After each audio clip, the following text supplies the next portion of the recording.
covenant that he will not let his people suffer. And so we have this king Ahaz who continues to trust in what he sees. He is temporal. But while he's being temporal in the things in front of him, he is denying the spiritual. And that's the things that God promises. And whenever he does that, he's depending on himself.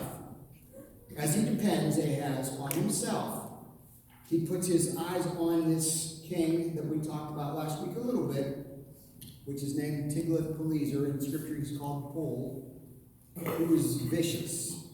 And there were two other nations that were warring against them, if you remember last week. And they had failed in their attempt to take little Judah. But little Judah is who God said he would protect from the very beginning. That he would always have a king on the throne in Judah. And that was not about to change anytime soon. What Tig did, what Pul did, was came to Ahaz because he wanted to know his heart. What kind of person am I aligning myself with? Because in Assyria, we've been ruling for a long time. Don't need no chickens. But what he saw in Ahaz was exactly that. Not a chicken, but somebody filled with fear because somebody else was going to take his stuff. So he depended on another bully to come alongside him instead of trusting in what God had said a long time ago about what was to be for his nation and his people. Got it? Let's get to the scripture passage. This is a little further on. Isaiah 8:18 through 9:7. Here am I, and the children the Lord has given me. We are signs and symbols in Israel from the Lord Almighty who dwells on Mount Zion. When someone tells you to consult mediums and spiritists who whisper and mutter, should not a people inquire of their God? Why consult the dead on behalf of the living? Consult God's instruction and the testimony of warning. If anyone does not speak according to his word, they have no light of dawn. Distressed and hungry, they will roam through the land.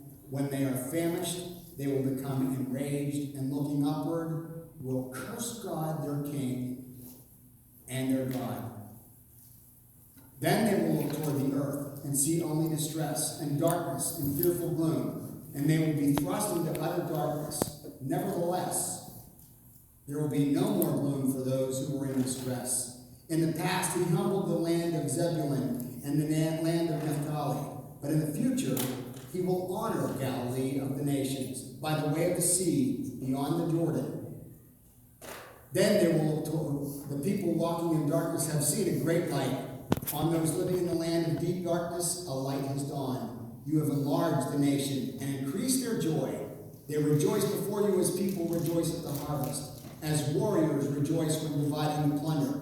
For as in the day of Midian's defeat, you have shattered the yoke that burdens them, the bar across their shoulder, the rod of their oppressor. Every warrior's boot used in battle, and every garment rolled in blood will be destined for burning, will be fuel for the fire. For to us a child is born, to us a son is given, and the government will be on his shoulders, and he will be called Wonderful Counselor, Mighty God, Everlasting Father, Prince of Peace. Of the greatness of his government and peace there will be no end. He will reign on David's throne and over his kingdom, establishing and upholding it with justice and righteousness from that time on and forever. The zeal of the Lord Almighty will accomplish this. Our corresponding passage will come from John 1 through 5. In the beginning was the Word, and the Word was with God, and the Word was God. He was with God in the beginning. Through him all things were made. Without him nothing was made that has been made. In him was life, and that life was the light of all mankind. The light shines in the darkness, and the darkness has not overcome it. In our Isaiah passage this morning, the term fear continues to roll as the qualifier. Fear, however, disqualifies faith. What we're going to talk about this week that is a qualifier of faith is God's Word. God's Word is what sets us on edge to understand what we should be looking for and not what we should be looking against. Because when we take counsel of our fears, we forget what God says. It's just the way God has us here, because deep speaks to deep. God knows the words we need to hear in our heart. He knows the words we need to see with our eyes, and He knows the words we need to hear with our ears. And so He speaks to us through it over and over. And that's why it says, and the zeal of the Lord Almighty will accomplish this. It is His character that He wants to display through the works that He does. Now, sometimes that's kind of hard because we don't see mighty works. We see not good stuff on the outside. And that's true. But what we have to understand is what God says happens. God's Word enables. When God said, let there be light, there was light. When He said, let the expanse be out, there was an expanse. Whatever God says happens. The same thing happened on the eve of Mary's inauguration as the mother of God, the Theotokos, the God-bearer. That is Jesus' entry into this world, spoken by God's Word. God speaks it, it's happened. And that is that. He uses the name of Isaiah's children to keep in front of Isaiah the prophecy. Now, the weird part about this is Isaiah named his kids Shir Shabab, and the other one, which I'll ask Maddie to help me with later. No, I won't. It's Mahir, Shabir, somebody. Okay, I can't remember it right off the bat. But Shir Shabab means the remnant shall return, and Mahir Shamir thing means quick to plunder, quick to spoil. So he's reminding Isaiah, listen, I told you that they're going to run to try and conquer one another. They're going to run to try and take counsel of their fears. And I'm telling you that they need to pay attention to the word I'm giving them. So I'm going to tell you the names to give your children. And every day when you call your children, my word will be in front of you. So that was Isaiah's strength. And Isaiah was a witness to God's power and strength through the oracles that he spoke, through the prophecies that he spoke. And so if you look at your outline, it says this. Maybe that's up there, maybe not. It says God's mighty power is through us when we bear witness to it. Now, a couple weeks ago, Dave, Debbie, and Dan were over here, and Dave stood up and shared for him a life-changing moment. And you all don't know Dave, but I do. And when he stood up and shared, that was an absolute miracle.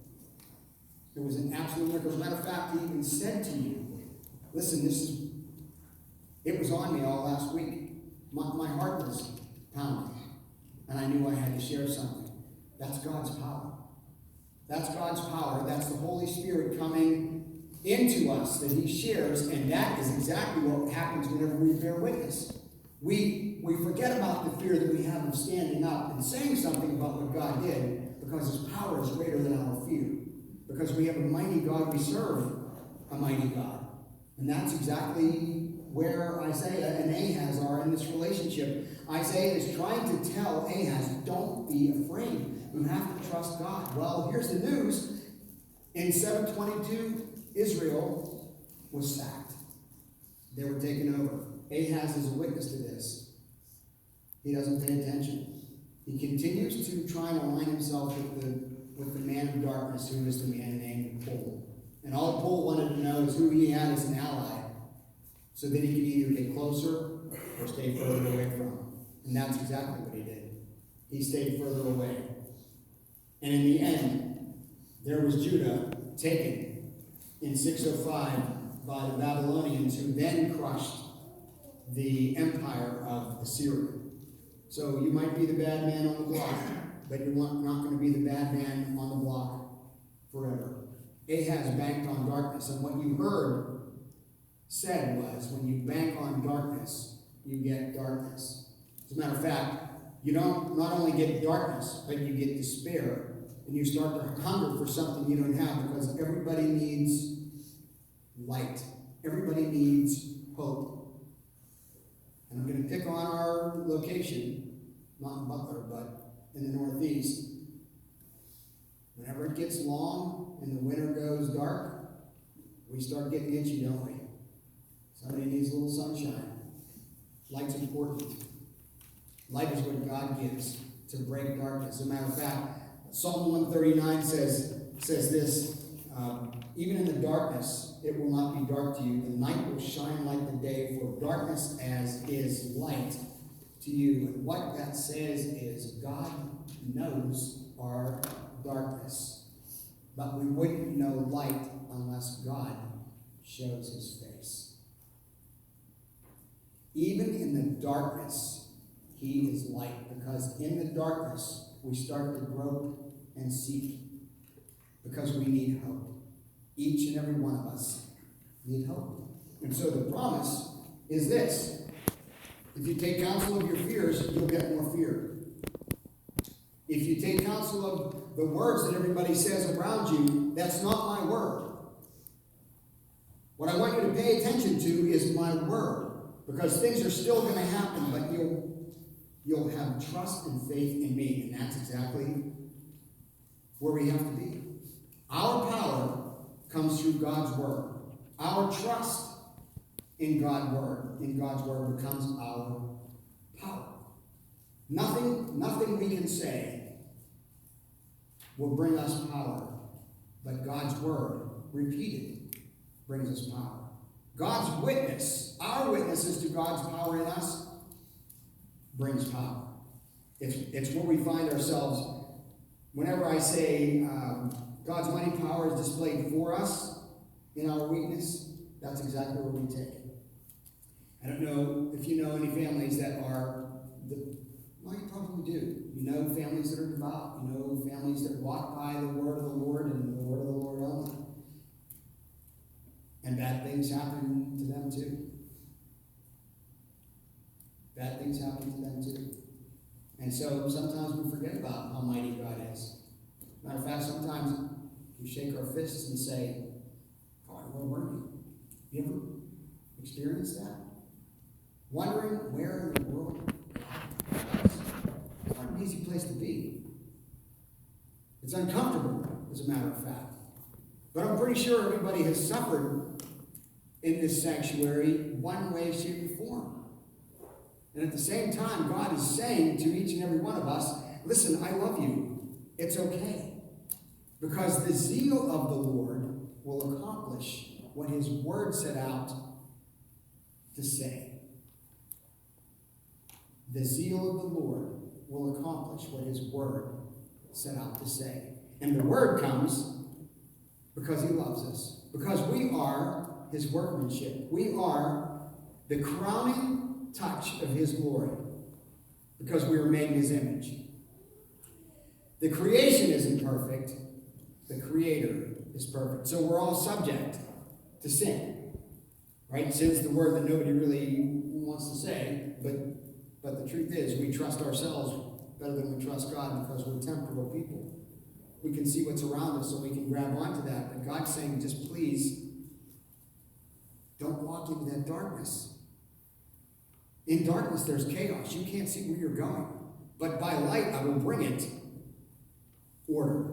And in my order, you'll see hope. And that's why he says, now you will see. The people that have been walking in darkness will be a great hope. And he uses some metaphors here, does Isaiah. And I want you to, through the Lord, I want you to hear it. He said, those living in the depths of fallen leadership will suddenly have hope. The people who celebrate, as in the people that wave palms celebrating the harvest whenever they come to the temple and enjoy me will be the same people that will be waving their hands and giving thanks for all that the Lord has done.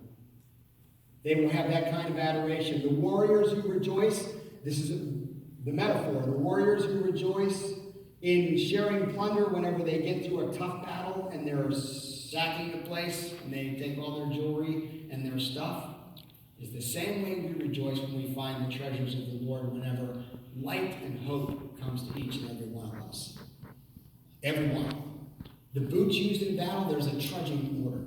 The boots that are used in battle, whether they are boots for good or bad, the ones that trudge through the mud and the sludge and the everyday, will suddenly come to a good place. They come to the place where God says, whether you've been deceived, whether you've been assaulted, whether there was a tactic used against you, whether there was oppression, mistrust, the choice of someone else, which is where Judah was, listening to Ahaz and being under his rule, will be considered fuel for the fire. I need to ask you something important today.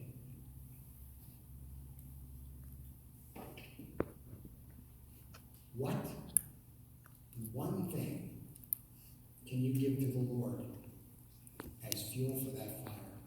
What one thing would you have him wrap up and take and use for the fire that you can get off of you and give it to him? We've all been in tough places, every one of us. Places we'd rather not visit again. But we let that stay here instead of giving it to him. We've all been hurt.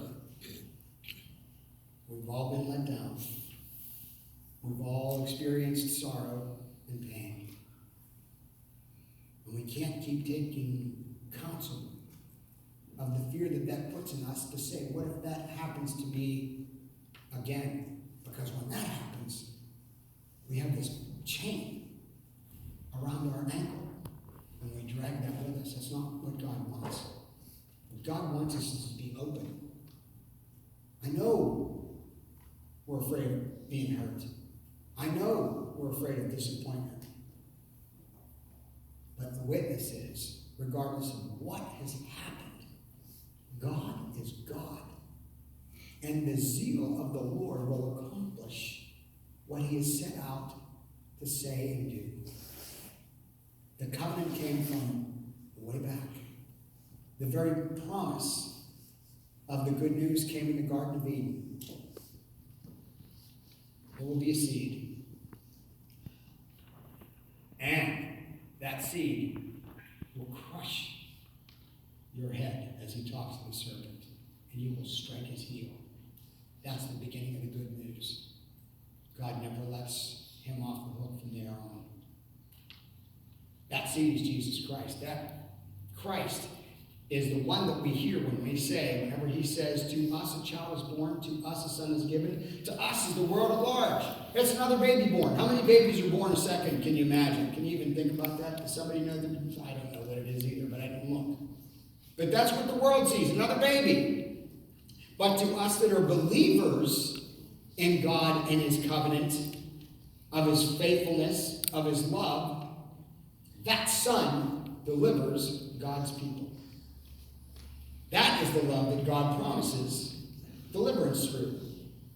That is his grace. His grace is his zeal, is the might.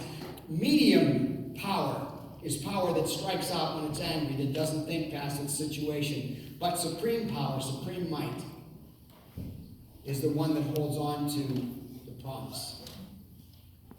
That knows how to be the God of all ages. That knows how to be the beginning and the end. The one that knows no time. We have time. God knows no time. He steps in and out of it. And we'll talk about that a little bit more on Christmas Eve. The grace is the means that he uses, and his zeal accomplishes it. The us in that comment are the objects of his calling. Christ is the subject of salvation. We cannot forget that. God's mighty power is displayed in you as we are his signs and symbols. Just as Isaiah's sons were given names, what names are we hearing about this month? They're in front of you, by the way. Aren't those scrolls glorious? By somebody's gift and talent and zeal to make God's word known. Wonderful Counselor, Mighty God, Everlasting Father, Prince of Peace, the Witness, the words, the titles that God gives. And those are the ones that are repeated. These are all throughout the world in this month. The question is, do you believe it? The question is, do you grab a hold of it? The question is, do you say to God, okay, I got it. Look, I don't know what darkness you're facing today. I really don't. And as the praise team comes back up, I just want to say this. His light shines in the darkness, and darkness will not overcome it. Will not. I don't know what you have to give up today. I don't know where you were this week. I don't know where you were this month. I'll continue to say it over and over and over, but God knows. And God knows what you hold on to. All he wants to know is what you'll give him as fuel for that fire. Because unless you get rid of it, it'll hang on to you. And it'll drag you down into darkness. It'll drag you down into despair. You'll hunger for things that you have no desire for, trying to fill that gap when God says, I am the gap. See, we don't find God.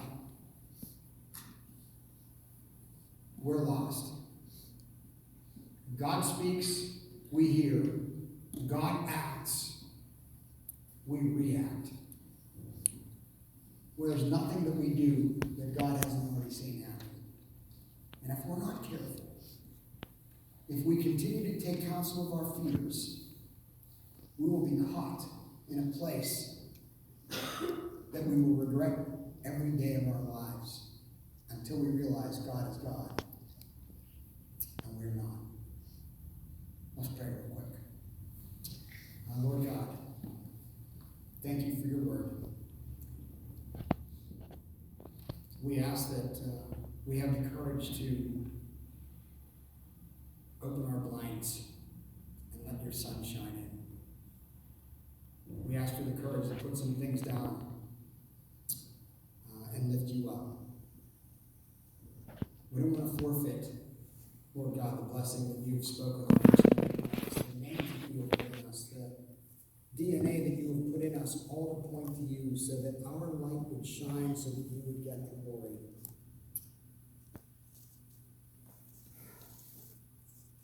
Lord, thank you for your mercy and your love. Thank you for being there in us, through us, and for us, because we are all made for you, through you, and by you, for your purpose. Whatever needs rolled up and thrown in the fire, let that be today. And let your name be praised, because of the zeal of the